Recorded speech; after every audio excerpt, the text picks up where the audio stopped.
the United States Air Force Academy, a destination I'd once envisioned for myself as a young man. It's Sunday morning on CBS. Being here makes me remember how very much I wanted to be in this world of the Air Force. And here again is Charles Osgood. That's a scene from the new documentary, Constantine's Sword, which examines religious discrimination in the U.S. military. Should American forces be fighting for God as well as country? Here's Susan Spencer of 48 Hours.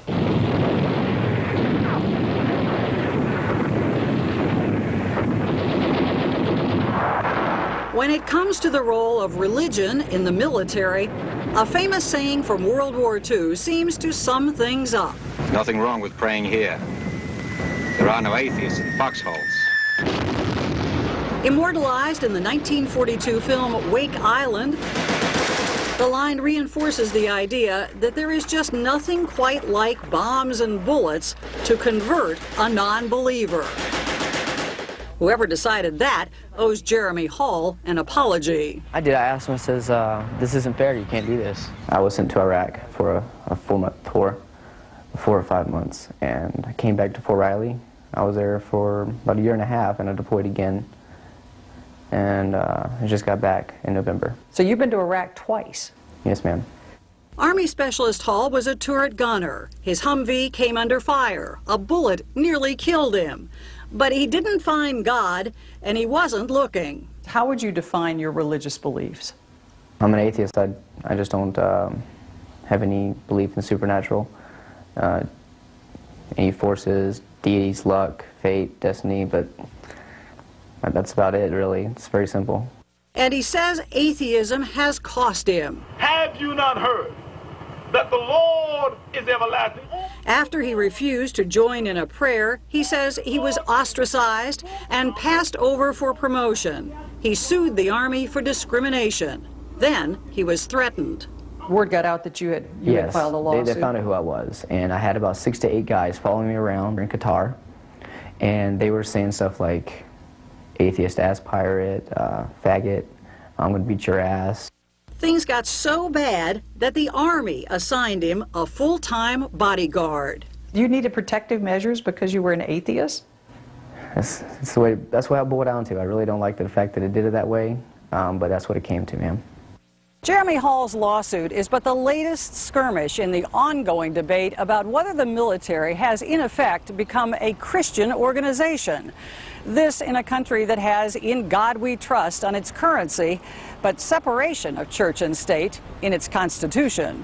You got to be able to minister to soldiers of all different faith groups and some who don't have faith groups. What's the hardest part about being a chaplain? The hardest part. No. Chaplain David Shurtleff at the Army's base in Fort Riley, Kansas, says protecting the rights of those non-believers is essential. But he doesn't see any harm in a voluntary prayer. It's a two-way street. And so, you know, the atheist soldier should be happy that some of his band of brothers were able to have that religious experience, whereas, you know, there was no pressure put on him to participate in it. Try telling that to Mikey Weinstein.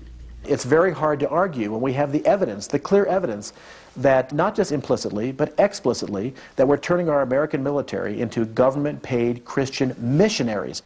Perhaps no one in America is as angry about Jeremy Hall's situation as he is. In the U.S. military today, if you want to get ahead, well, you're promoted by who you pray with. Well, this is kind of our academy wall. You'd be hard-pressed to find a family more dedicated to military service than the Weinsteins. My father is a distinguished graduate from the class of 1953 at the Naval Academy. Mikey is a graduate of the Air Force Academy, as are both his sons and his daughter-in-law. But in 2005, his love affair with the military came to an abrupt halt when his son, Casey, experienced virulent anti-Semitism at the academy. I'd never heard it in high school. If people knew I was Jewish, it never was a point. It never made any kind of mention. But once I got to the academy, I was so aware of it that I was kind of different. The Pentagon investigated and admitted mistakes were made. There was a lack of awareness on the part of some faculty and staff, and perhaps cadets in positions of authority, that as to what constitutes appropriate expressions of faith. Suspecting this was but the tip of the iceberg, Weinstein started the Military Religious Freedom Foundation and got a torrent of calls. We just recently went over 7,500 members, active duty members of the U.S. Marine Corps, Navy, Army, and Air Force, Reserve and Guard, and vets, both officers and enlisted, who've come to us, begging for help. Generals and admirals meet regularly for the Flag Officer Fellowship. This promotional video from a group called Christian Embassy, shot inside the Pentagon and featuring several generals, is evidence, Weinstein says, that Christianity is being forced on soldiers. Through Bible studies, discipleship, prayer breakfasts, and outreach events, Christian Embassy is mustering these men and women into an intentional relationship with Jesus Christ. Then there's this website of the Officers Christian Fellowship, which has representatives on nearly all U.S. military bases worldwide. They're unabashed about it. It's right on their website. Goal number one, they want to see, quote, a spiritually transformed United States military. Goal number two, with ambassadors for Christ, now listen to the prepositional phrase, in uniform. And parenthetically, that hasn't worked out too well for planet Earth the last 2,000 years. All the history books tell it. The Air Force Academy discrimination case is the subject of a new documentary, Constantine's Sword. I had eventually more and more cadets coming to me and telling me these stories about how the Academy was now full-fledged putting their stamp on conservative Christian ideology. I think as a filmmaker, I like to find stories about people who have real courage. Cadet group reports, all present and accounted for, sir. Orrin Jacoby is the film's writer and director. I think the story is, going back to the Roman Empire when Constantine first made Christianity the state religion.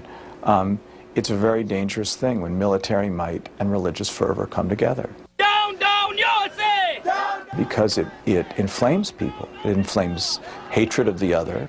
down, down, America! Down, down. And critics say being perceived as a Christian army on a crusade is especially dangerous today, lest the country be seen as engaging in a holy war.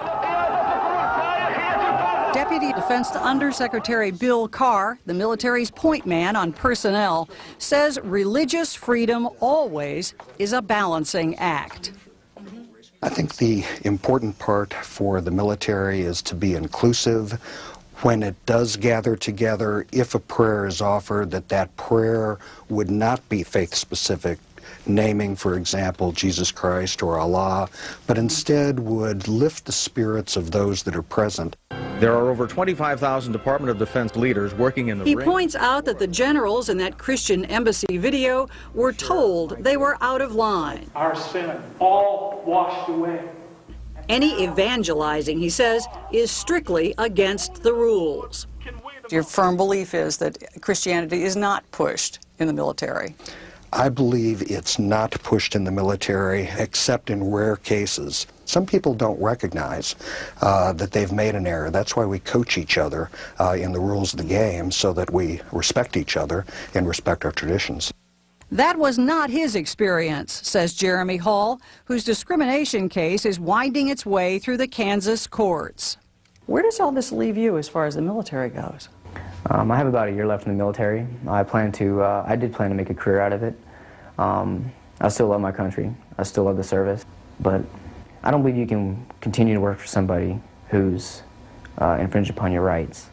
And I hope the military changes. And if it does, I might just come back in. And whether he wins or loses in court, just for the record, I gather that the old saying that there are no atheists in foxholes may not be true. Huh? It's not. There are plenty of atheists in foxholes. And he adds, they can be excellent soldiers.